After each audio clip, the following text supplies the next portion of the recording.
Mole concept हम लोग पढ़ रहे थे ना, mole concept lecture 4, NTP STP condition के बारे में बताया था। ये बता दिया था कि किसी भी गैस के एक मोल का एनटीपी या एसटीपी, एनटीपी एसटीपी एक कंडीशन होती है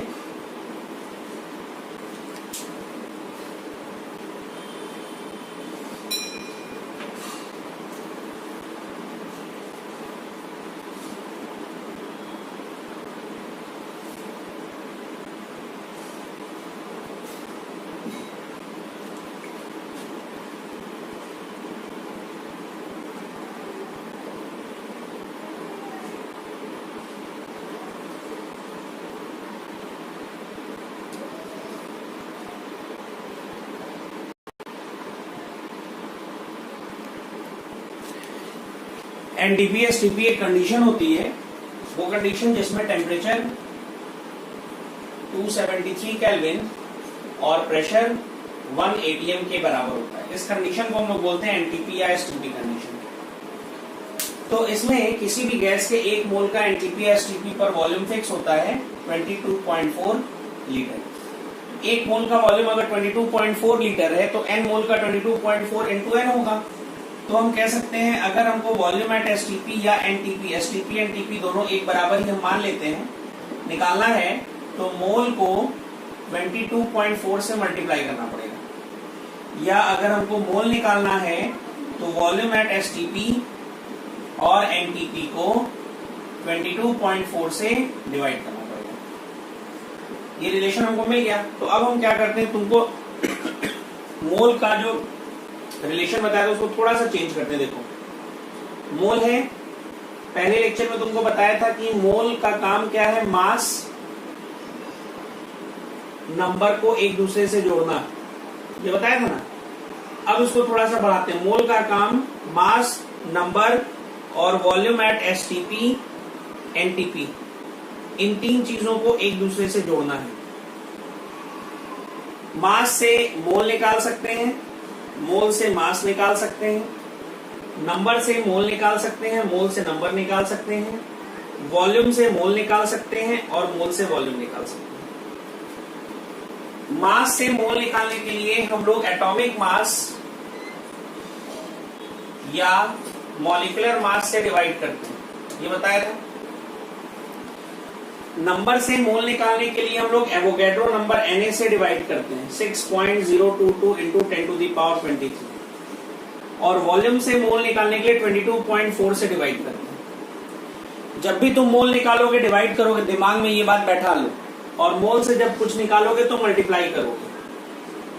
मोल से मास निकालना है तो एटॉमिक मास या मॉलिक्यूलर मास से मल्टीप्लाई करो। मोल से नंबर निकालना है तो एवोगैड्रो नंबर से मल्टीप्लाई करो।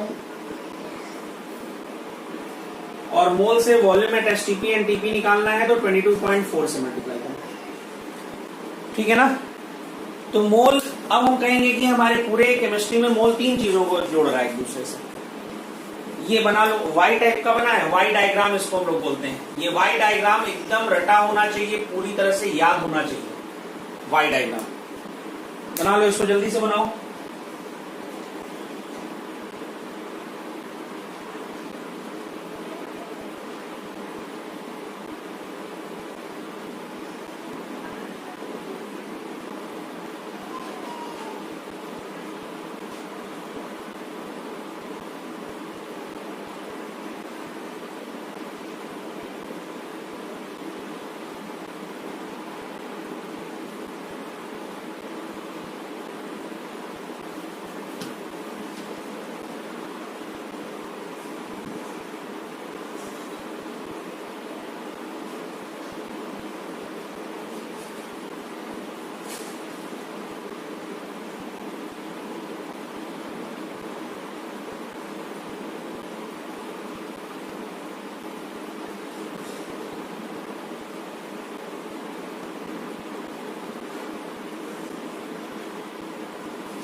क्वेश्चन एक करते हैं।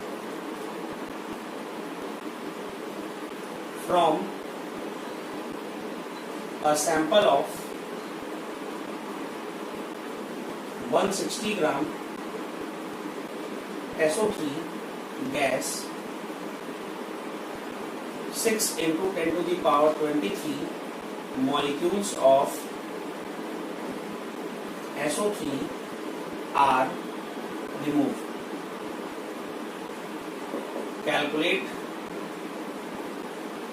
the volume of SO3 remaining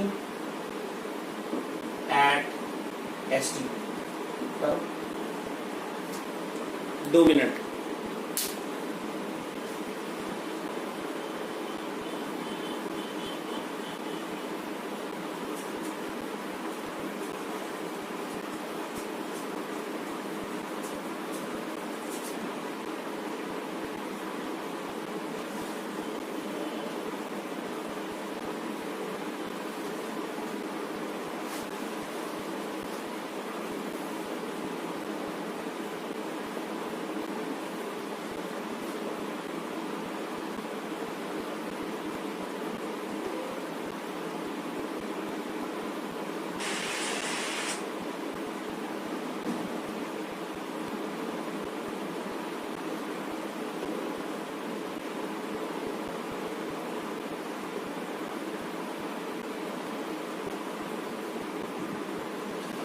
जल्दी से आंसर बताएं सभी लोग।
चलो भाई, हुआ नहीं अभी तक किसी का?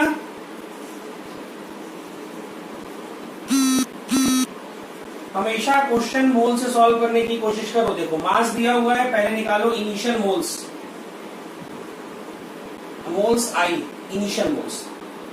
अगर किसी भी चीज का मास दिया हुआ है तो उसको ग्राम मॉलिक्यूलर मास से डिवाइड करेंगे, मोल आ जाएगा। SO3 का ग्राम मॉलिक्यूलर मास क्या होगा? सल्फर का 32, 3 इंटू ऑक्सीजन का 16, 80। 160/80, 2 मोल इनिशियली। उसके बाद नंबर ऑफ मॉलिक्यूल्स दिया गया तो हम निकालेंगे मोल्स रिमूव, आर मतलब रिमूव। 6 इंटू 10⁻23 मॉलिक्यूल्स है। नंबर ऑफ मॉलिक्यूल्स से मोल कैसे निकालते हैं? मोल्स को एवोगैड्रो नंबर से डिवाइड करके। एवोगैड्रो नंबर की वैल्यू 6.022 इंटू 10⁻23, लेकिन हम लोग 6 इंटू 10⁻23 वैल्यू ले लेते हैं। एक मोल रिमूव कर दिया गया, इतना मोल था, एक मोल निकाल दिया गया। मोल्स लेफ्ट, एल मतलब लेफ्ट, एक मोल, दो मोल था, एक निकाल दिया गया, एक बचा। तो वॉल्यूम एट एसटीपी, अगर मोल पता चल गया 22.4 से मल्टीप्लाई कर दो, वॉल्यूम एट एसटीपी, सिंपल है ना। अब चलो एक क्वेश्चन और करते हैं, देखो।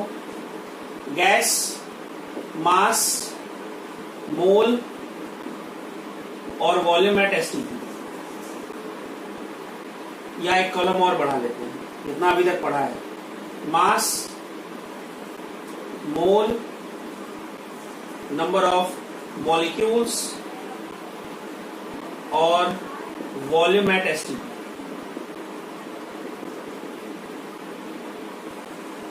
ठीक, SO2 3.2 ग्राम, H2 20 ग्राम, CO2 88 ग्राम,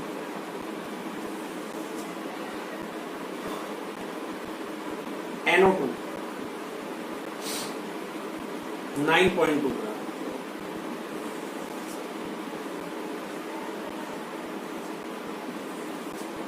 F2 1.9 ग्राम,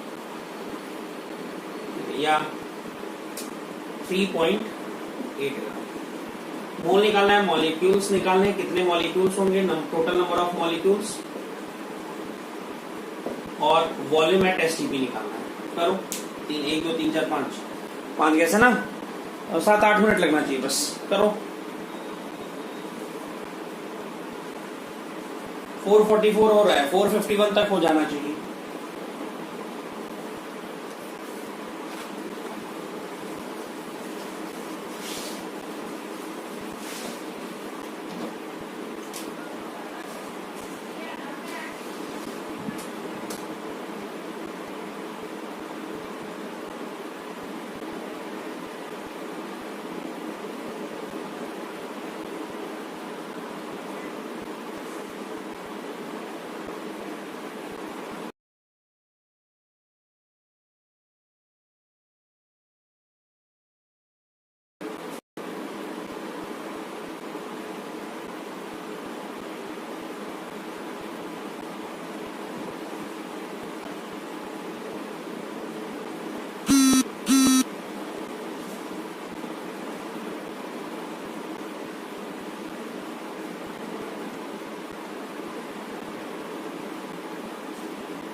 आओ भाई देखो, आसान है क्वेश्चन, कठिन तो नहीं है। पहले ग्राम मॉलिक्यूलर मास निकाल लेते हैं। सल्फर का 32, 2 इंटू ऑक्सीजन का 16, 64। हाइड्रोजन का 2 इंटू 1, 2। कार्बन का 12, 2 इंटू ऑक्सीजन का 16, 44। नाइट्रोजन का 14, 2 इंटू ऑक्सीजन का 16, 46। और 2 इंटू फ्लोरीन का 19, 38। मास पता है, मोल निकालने के लिए मास को ग्राम मॉलिक्यूलर मास से डिवाइड कर दो, 0.05। यहां 20 को 2 से डिवाइड कर दो, 10। 88 को 44 से डिवाइड कर दो, 2। 9.2 को 46 से डिवाइड कर दो, 0.2। 3.8 को 38 से डिवाइड कर दो, 0.1। मोल आ गया।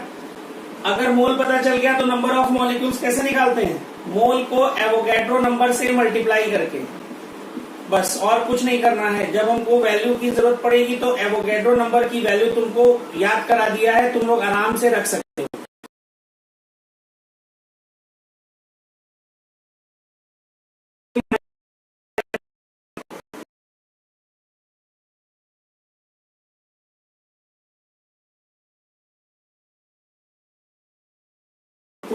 Litre, 2 into 22.4, 44.8 litre.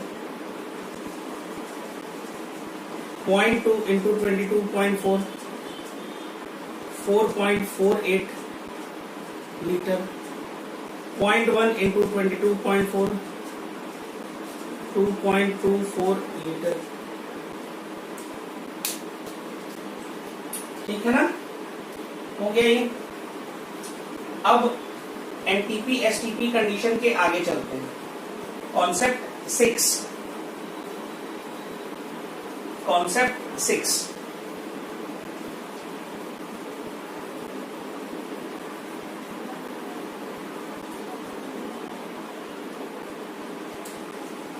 Concept 6, concept related to density.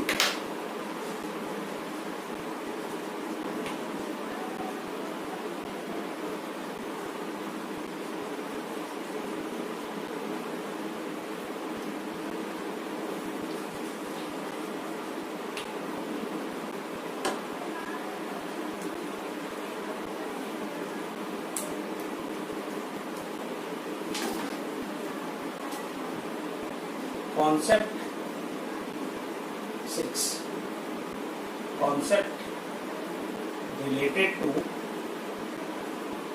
density.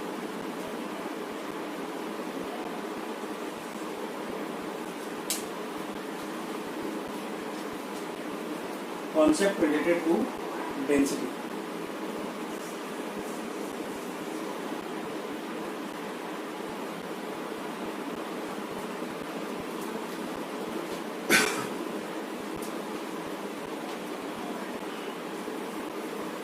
ध्यान से सुनेंगे।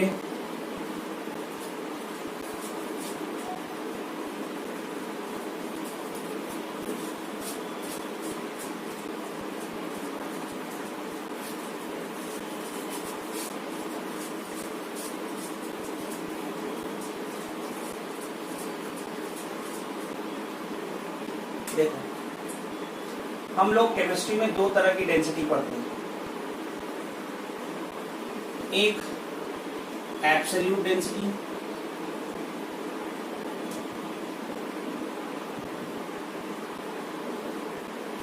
और दूसरा रिलेटिव डेंसिटी। एब्सोल्यूट डेंसिटी और रिलेटिव डेंसिटी। एब्सोल्यूट डेंसिटी जिस चीज को हम लोग डेंसिटी बोलते हैं, जैसे हम लोग बोलते हैं ना कि भाई वाटर की डेंसिटी 1 ग्राम पर ml है, तो जिस चीज को हम लोग डेंसिटी बोलते हैं वो एक्चुअल में एब्सोल्यूट डेंसिटी होती है। हमको बोलना चाहिए वाटर की एब्सोल्यूट डेंसिटी 1 ग्राम पर ml है, लेकिन ठीक है, हम डेंसिटी बोल करके काम चला लेते हैं। ये होता है नॉर्मल मास अपॉन वॉल्यूम, जो आप जानते हैं डेंसिटी, उन्हीं चीज। इसका यूनिट होता है, मास का यूनिट ग्राम ले लो वॉल्यूम का यूनिट ml ले लो, सेंटीमीटर क्यूब ले लो, मतलब जो भी वॉल्यूम का यूनिट होता है। सिंपल, जिस चीज को आप डेंसिटी जानते हैं एक्चुअल में वो एब्सोल्यूट डेंसिटी होती है।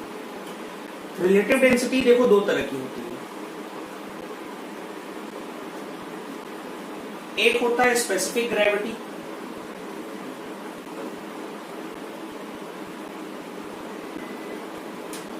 और एक होता है vapour density.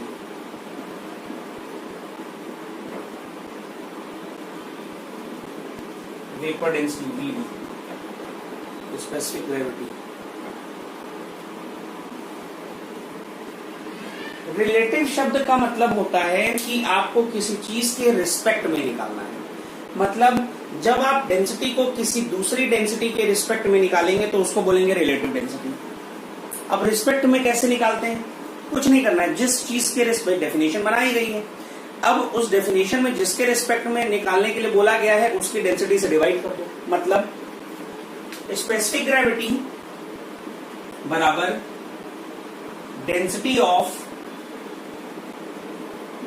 Any substance divide by density of water at 4 degree centigrade. Specific gravity की डेफिनेशन बनाई गई कि जिस चीज की स्पेसिफिक ग्रेविटी तुमको निकालना है उस चीज की डेंसिटी को वाटर की डेंसिटी 4 डिग्री पर लेकर के डिवाइड करना। तो रिस्पेक्ट में निकालने का मतलब ये डिवाइड करना होता है। वाटर की डेंसिटी 4 डिग्री पर 1 होती है। ये अलग बात है कि वाटर की डेंसिटी हर जगह हम लोग 1 ग्राम पर ml लेते हैं, लेकिन ऐसा होता नहीं है। वाटर की डेंसिटी 4 डिग्री पर 1 ग्राम पर ml होती है। तो किसी भी चीज की डेंसिटी, मान लो किसी सब्सटेंस की डेंसिटी 1.2 है, उसको अगर तुम 1 से डिवाइड करोगे तो वैल्यू कितनी आएगी? 1.2 ही आएगी। तो स्पेसिफिक ग्रेविटी और डेंसिटी की वैल्यू बराबर आती है, लेकिन स्पेसिफिक ग्रेविटी का यूनिट नहीं होता है, क्योंकि ऊपर भी डेंसिटी है, नीचे भी डेंसिटी है, ऊपर भी ग्राम पर ml, नीचे भी ग्राम पर ml, यूनिट कट जाएगा। इसलिए रिलेटिव चीजों का कोई यूनिट नहीं होता है, चाहे वो स्पेसिफिक ग्रेविटी हो या वेपर डेंसिटी हो। स्पेसिफिक ग्रेविटी सॉलिड और लिक्विड के लिए डिफाइन होती है, और वेपर डेंसिटी गैसेस के लिए डिफाइन होती है। बात समझ में आई है? स्पेसिफिक ग्रेविटी, वेपर डेंसिटी दोनों का कोई यूनिट नहीं होगा। स्पेसिफिक ग्रेविटी की न्यूमेरिकल वैल्यू डेंसिटी की न्यूमेरिकल वैल्यू के बराबर होगी, क्योंकि जिस चीज से तुमको डिवाइड करना है उसकी वैल्यू 1 है। अब आओ वेपर डेंसिटी। वेपर डेंसिटी बराबर density of any gas divide by, इसमें वाटर क्यों लिया गया? क्योंकि वाटर की डेंसिटी 4 डिग्री पर 1 होती है। कोई भी टेम्परेचर पर स्पेसिफिक ग्रेविटी डिफाइन होगी, ऐसा नहीं कि तुम 15 डिग्री पर स्पेसिफिक ग्रेविटी नहीं डिफाइन करोगे, लेकिन ये इसका मतलब है कि 15 डिग्री पर जो भी सब्सटेंस की स्पेसिफिक ग्रेविटी तुम डिफाइन कर रहे हो, 15 डिग्री पर उसकी डेंसिटी ले लो और 4 डिग्री पर वाटर की जो डेंसिटी होती है उससे डिवाइड कर लो। ठीक।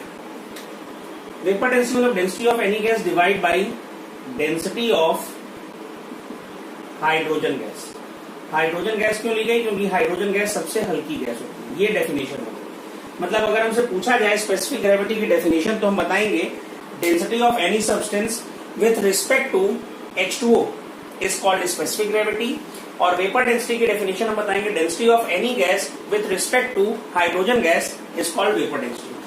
ये तो डेफिनेशन हो गई, लेकिन न्यूमेरिकल सॉल्व करते समय क्या करेंगे वो देखो भाई। PV बराबर nRT लास्ट टर्म पर बताया था, इसके बारे में डिटेल में गैसियस स्टेट में पढ़ेंगे। इसी को थोड़ा सा मॉडिफाई करते हैं। मोल बराबर मास अपॉन मॉलिक्यूलर मास लिख सकते हो, मोल कॉन्सेप्ट के पहले लेक्चर में बताया था। n बराबर मोल है ना, मोल बराबर मास अपॉन मॉलिक्यूलर मास लिख सकते हो। m को ऊपर ले जाओ, v को नीचे ले जाओ, तो इसको लिख सकते हो Pm बराबर W upon V into RT। अब देखो W अपॉन V क्या है? Mass upon volume density. तो Pm बराबर डेंसिटी को रो से लिखेंगे इंटू RT। तो किसी भी गैस की डेंसिटी रो बराबर Pm अपॉन RT ऐसे लिखा जा सकता है। अब यही रिलेशन हम लोग यहाँ यूज करने जा रहे हैं। यहाँ लिखेंगे, यहाँ लिखेंगे वेपर डेंसिटी बराबर किसी भी गैस की डेंसिटी को लिख सकते हो P into molecular mass of gas upon RT divide by density of hydrogen gas को लिख सकते हो P into molecular mass of hydrogen gas upon RT। RT cut गया, P से P कट गया, तो वेपर डेंसिटी बराबर क्या बचा? Molecular mass of any gas divide by molecular mass of hydrogen 2। मतलब किसी भी गैस की वेपर डेंसिटी अगर निकालना है तो उस गैस के मॉलिक्यूलर मास को 2 से डिवाइड कर दो। फॉर एग्जाम्पल, मान लो तुमको वेपर डेंसिटी ऑफ CO2 निकालना है, तो कुछ करना नहीं है, CO2 का मॉलिक्यूलर मास 44 डिवाइड बाय 2 22, कोई यूनिट नहीं होगा क्योंकि रिलेटिव चीजों का कोई यूनिट नहीं होता है। वेपर डेंसिटी क्योंकि सिर्फ गैस के लिए डिफाइन कर सकते हैं। क्यों सिर्फ गैस के लिए? क्योंकि ये इक्वेशन सिर्फ गैस के लिए होता है, इसीलिए हमको अलग से सॉलिड और लिक्विड के लिए स्पेसिफिक ग्रेविटी डिफाइन करना पड़ता है। ठीक है, सबसे पहले ये लिखेंगे, फिर ये लिखेंगे, उसके बाद देखो नंबर 1 पर ये लिखोगे, हम बता दे रहे हैं कैसे लिखना है। नंबर 1 पर ये पूरा लिखोगे, नंबर 2 पर ये पूरा लिखोगे, नंबर 3 पर ये पूरा लिखोगे, ये नंबर 3 होगा, फिर ये चीज नंबर 4 पर लिखोगे और फिर ये चीज नंबर 5 पर लिखोगे। ठीक है ना एग्जाम्पल? चलो लिखो, लिखो जल्दी से।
हो गया, लिख लिए।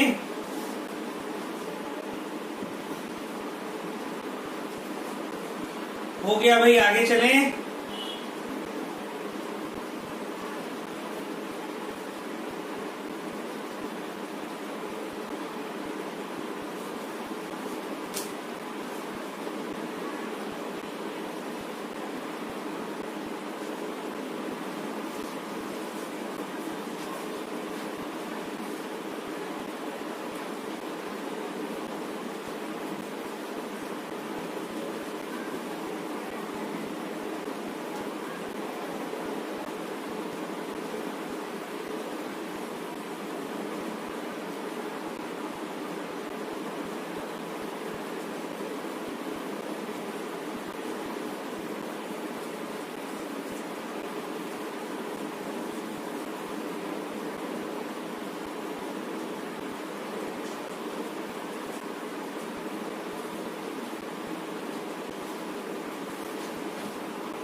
Calculate vapor density of SO3 gas with respect to CH4 gas. करो ये क्वेश्चन करो।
आओ देखो भाई, रिस्पेक्ट में निकालने का मतलब क्या होगा? डिवाइड करना पड़ेगा। तो वेपर डेंसिटी SO3 की जब CH4 के रिस्पेक्ट में निकालोगे तो क्या करोगे, vapour density of SO3 divide by vapour density of CH4। अब SO3 की वेपर डेंसिटी कैसे निकालोगे, molecular mass of SO3 by 2 divide by molecular mass of CH4 by 2। भाई रिस्पेक्ट में निकालने का मतलब, रिलेटिव में निकालने का मतलब यही ना होता है, डिवाइड करना है। तो 2 से 2 कट गया, SO3 का मॉलिक्यूलर मास निकाल लो 80, CH4 का निकाल लो 65। आंसर आ गया। मॉलिक्यूलर मास तो निकाल लोगे, अब ये उम्मीद कर सकते हैं, इतना तो पढ़ा दिया है कि मॉलिक्यूलर मास तुम लोग निकाल लोगे। आओ देखो, आज क्वेश्चंस भेजेंगे, जो पढ़ा है जितना टॉपिक उसके ऊपर बेस्ड क्वेश्चंस भेजेंगे, उसको तुम लोग अब सॉल्व करना शुरू करोगे। कॉन्सेप्ट कौन सा था, 6 था नहीं है, कॉन्सेप्ट 7, एवरेज मॉलिक्यूलर मास और एवरेज एटॉमिक मास। ध्यान से सुनो, ध्यान से सुनो, हो गया होगा ये, ध्यान से इधर ध्यान देंगे सभी लोग, लिखेंगे नहीं साथ में। भाई हम जानते हैं कि मोल बराबर mass upon gram molecular mass होता है, जिसको हम लोग मॉलिक्यूलर मास बोल देते हैं। अगर मॉलिक्यूल दिया रहता है, अगर एटम दिया रहता है तो ही एटॉमिक मास हो जाता है।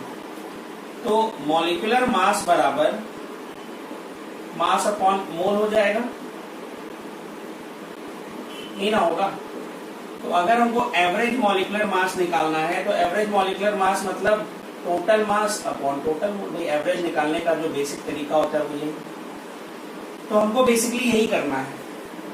क्या होगा, जब भी 2 या 2 से ज्यादा चीजों को एक साथ मिला दिया जाएगा, जैसे 2 केस, एक एटम का केस अलग ले लेते हैं, मॉलिक्यूल्स का केस अलग ले लेते हैं। मान लो कि 2 मॉलिक्यूल्स हैं, एक मॉलिक्यूल है A2, एक मॉलिक्यूल है B2, इन दोनों को मिला दिया गया। तो इसका मॉलिक्यूलर मास M1, इसका मॉलिक्यूलर मास M2 है, इसका N1 मोल लिया गया, इसका N2 मोल लिया गया, इनको आपस में मिला दिया गया।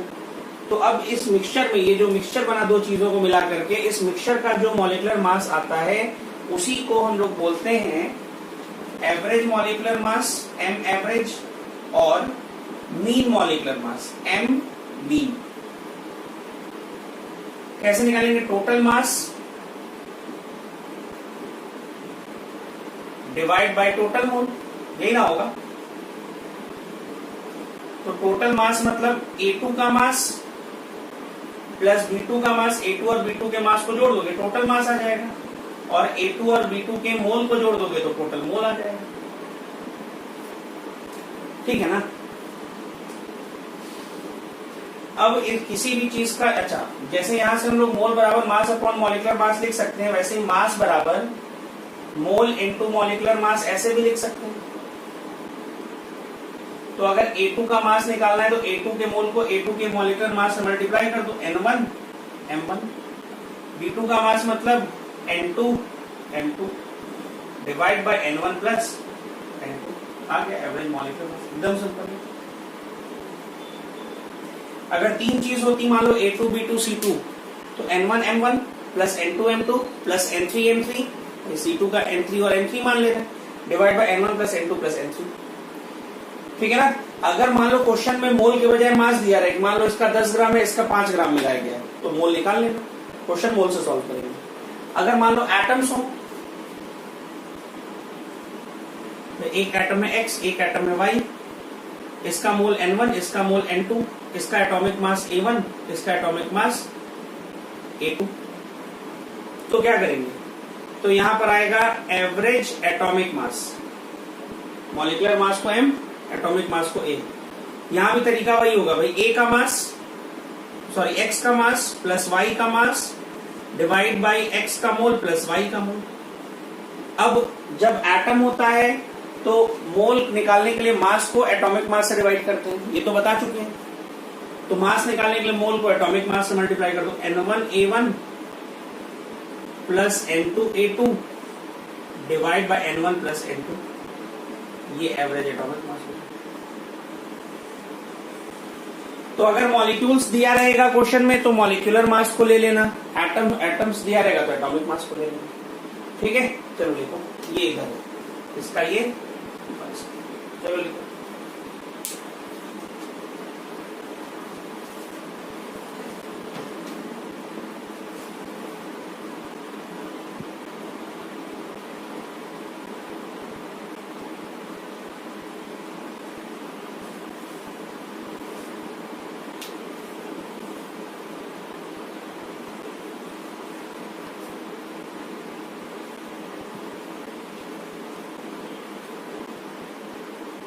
सिद्धांत अभी बता रहे वेपर डेंसिटी, फिर से एक बार बता दे रहे हैं, इसको पहले लिख लो।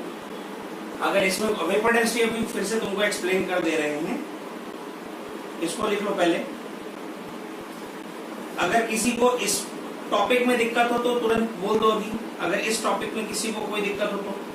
वेपर डेंसिटी अभी हम फिर से रिपीट कर दे रहे हैं।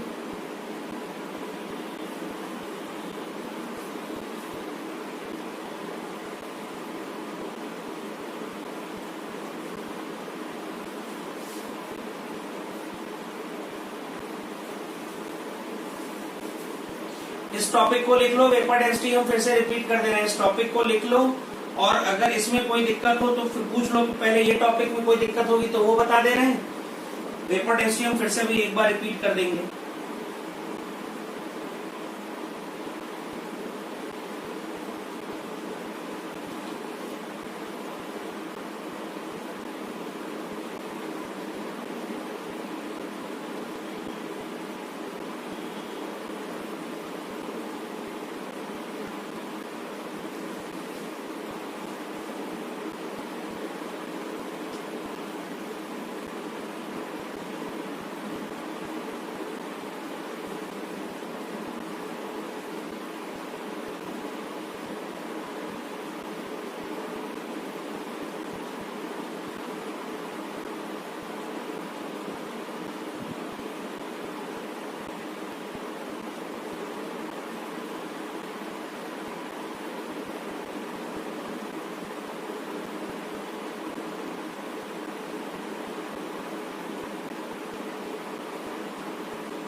आओ चलो देखो फिर से एक बार समझ लो, अभी सब भूल जाओ भाई। हम जानते हैं मोल बराबर मास अपॉन मॉलिक्यूलर मास होता है, तो मॉलिक्यूलर मास बराबर मास अपॉन मोल हो जाएगा, बस इतना ध्यान दो। अब देखो मान लो हमने दो मॉलिक्यूल्स ले लिए A और A2 और B2, इन दोनों को मिला दिया। अब इन दोनों को मिलाने के बाद भाई A2 का कुछ मॉलिक्यूलर मास हो सकता है अलग से M1, B2 का कुछ हो सकता है M2, लेकिन जब इन दोनों को मिला दो और पूछा जाए इस मिक्सचर का मॉलिक्यूलर मास क्या होगा, तो इस मिक्सचर का जो भी मॉलिक्यूलर मास होगा, जब भी तुम दो या दो से ज्यादा चीजों को मिलाओगे तो उस मिक्सचर का जो भी मॉलिक्यूलर मास होगा वो A2 और B2 से कुछ अलग होगा। ये तो तुम कह नहीं सकते हो कि जो A2 का मॉलिक्यूलर मास है वही मिक्सचर का होगा या जो B2 का है वही मिक्सचर का होगा। तो A2 और B2 दो अलग अलग मॉलिक्यूल्स हैं जिनका मॉलिक्यूलर मास अलग अलग है, तो मिक्सचर का कुछ मॉलिक्यूलर मास आएगा, उस मॉलिक्यूलर मास को हम लोग बोल रहे हैं एवरेज मॉलिक्यूलर मास और मीन मॉलिक्यूलर मास। ठीक, अब मॉलिक्यूलर मास बराबर मास अपॉन मोल होता है, तो जैसे तुम एवरेज स्पीड बराबर total distance upon total time करते हो, वैसे ही एवरेज मॉलिक्यूलर मास बराबर total mass upon total mole. तो अब टोटल मास में भाई A2 का मास और B2 के मास को जोड़ना पड़ेगा, और टोटल मोल में A2 और B2 के मोल को जोड़ना पड़ेगा। मास कैसे निकालते हैं? मोल को मॉलिक्यूलर मास से मल्टीप्लाई करते हैं। मोल को मॉलिक्यूलर मास से मल्टीप्लाई किए A2 का मास आ गया, B2 के मोल को B2 के मॉलिक्यूलर मास से मल्टीप्लाई करके B2 का मास आ गया। Total mass divide by total average molecular मास। इसमें एक केस ये भी हो सकता था कि नहीं मॉलिक्यूल्स के बजाय ऐसा होता कि एटम्स को मिला दिया जाता, तो अगर एटम्स होंगे तो एवरेज एटॉमिक मास कहलाएगा, ए एवरेज। Ax का मास तरीका वही होगा, total mass divide by total मोल, मतलब मोल को एटॉमिक मास से मल्टीप्लाई कर दो मास निकालने के लिए। ठीक है, इस टॉपिक में अभी फिर से अगर अभी भी किसी को दिक्कत हो तो फिर से पूछ लो। देखो थोड़ा जल्दी पूछो, ऐसा नहीं कि तुम पूरा लिखोगे उसके बाद पूछो। अभी भी अगर किसी को दिक्कत हो, आदित्य, सिद्धांत, अभिषेक, आदित्य, सिद्धांत, अभिषेक, थोड़ा जल्दी रिप्लाई करो। अगर इस टॉपिक में अभी भी दिक्कत हो तो थोड़ा जल्दी रिप्लाई करो।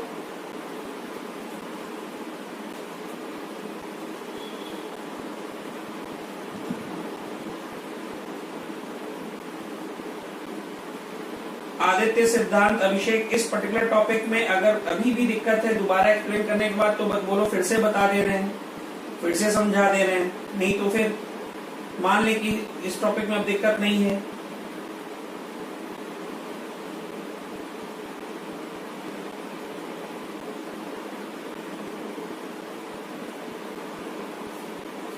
देखो भाई एवरेज एटॉमिक मास, मान लो कि दो एटम्स हैं, एक X एटम है एक Y एटम है। एटम X का एटॉमिक मास A1 है, एटम Y का एटॉमिक मास A2 है, एटम X का मोल N1 है, एटम Y का मोल N2 है। अगर इन दोनों को मिलाया जाएगा तो जो इसका इस सैंपल का जो एटॉमिक मास होगा उसको बोलेंगे एवरेज एटॉमिक मास। अब जैसे हम जानते हैं मोल बराबर मास अपॉन, अगर एटम होता है तो एटॉमिक मास होता है ना, मॉलिक्यूल वाली बात इधर हो गई, तो मास बराबर मोल इनटू एटॉमिक मास हो जाएगा। तो जब एक x का मास निकालोगे तो x के मोल को x के एटॉमिक मास से मल्टीप्लाई करेंगे, N1 A1, वही बात y के लिए हो जाएगी, और टोटल मोल N1% अभी भी किसी को दिक्कत हो तो पूछ लो। Utkarsh, is it clear?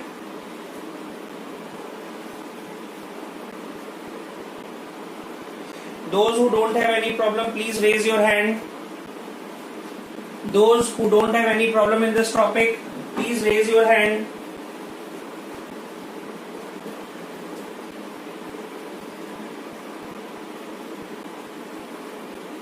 Those who don't have any problem in this topic, please raise your hand.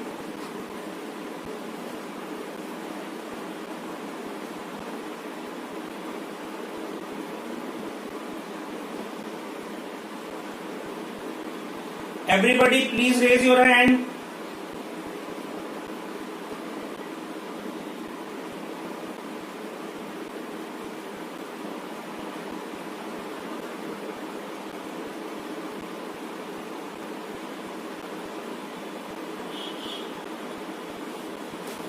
चलो, तो हम ये मान ले रहे हैं कि अब ये टॉपिक सभी को समझ में आ गया। सिद्धांत अब देखो तुम वेपर डेंसिटी वाले टॉपिक को फिर से समझा दे रहे हैं।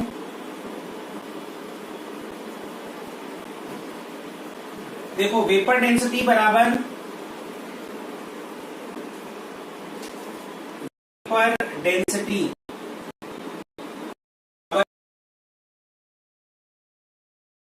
Density of hydrogen gas. किसी भी गैस की डेंसिटी को हाइड्रोजन गैस की डेंसिटी से डिवाइड कर देते हैं तो वेपर डेंसिटी होती है। ये इसकी डेफिनेशन है। लेकिन क्वेश्चन सॉल्व करने में हमको डेफिनेशन से ज्यादा फॉर्मूले की जरूरत होती है। तो हम लोग कैसे फॉर्मूला लाएंगे, तो देखो पीवी बराबर एनआरटी एनटीपीएसटीपी कंडीशन में बताया था कि गैस के लिए ये इक्वेशन होता है।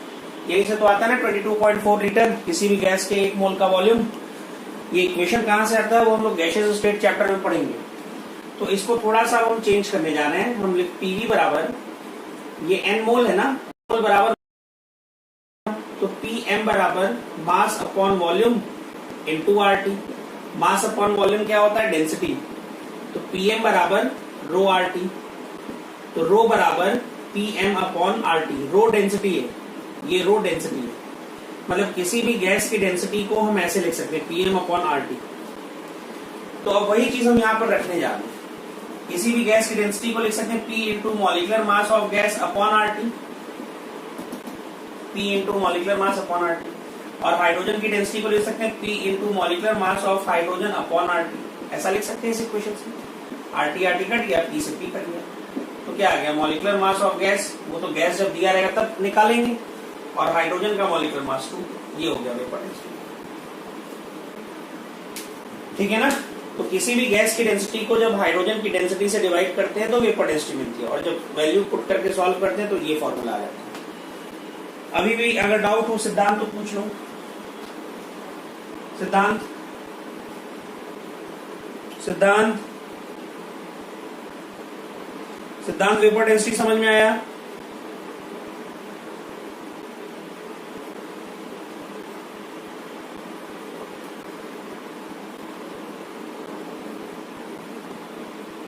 सिद्धांत वेपर डेंसिटी समझ में आया?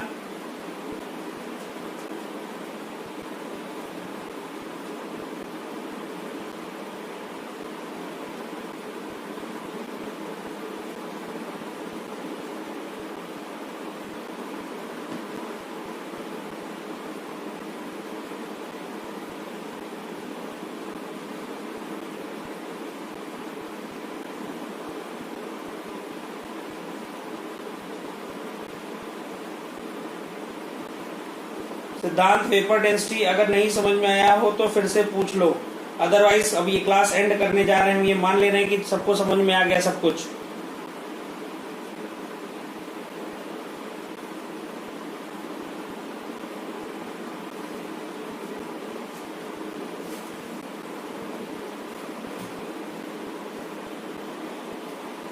चलो फिर क्लास एंड करते हैं,